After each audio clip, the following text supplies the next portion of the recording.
Daniel, sa Mesa 3, ano ba yung mga natutunan mo dun? Magandang katanungan yan, John Paul. Ito nga, itong mga nakarang buwan nga lang ay natutunan natin kay Juan Dudes kung paano mag-setting ng kung paano mag-prepare ng semento at diba, ang quality ng pader. Sa yung din na, malalaman natin yun sa masonry kung paano paggawa ng tamang forma ng poste, katulad ng mga biga, para hindi ito mag-iba at madaling masira. Kaibigan Daniel, alam mo, kakasama ko dun sa baba, is alam mo din kung paano yan.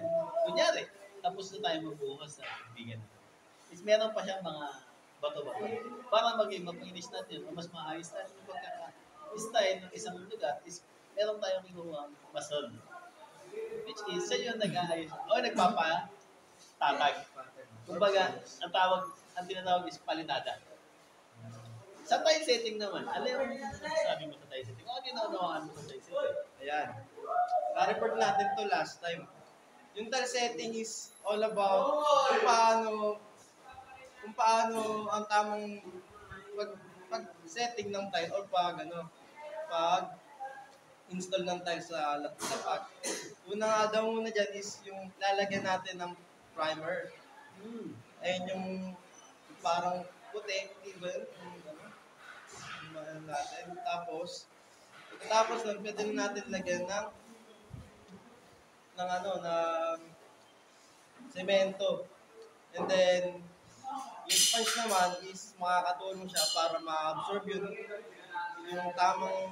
yung mga sobrang excess na tubig. Alam mo, kaibigan Daniel, tama ka eh. Pero may isang kulang ka eh. Dapat bago ka maglalagay ng tiles, is nililinisin mo muna yung lapag ng paglalagyan ng tiles. Bakit? Bakit nga ba, Kuya John? Para yung mga bato na nandun is matanggal natin. Para kung sakali maglalagay na tayo ng mga tiles, is hindi yun maging ampaw. Kaibigan Daniel, alam mo ba yun? Tama. Sheesh! Tapos na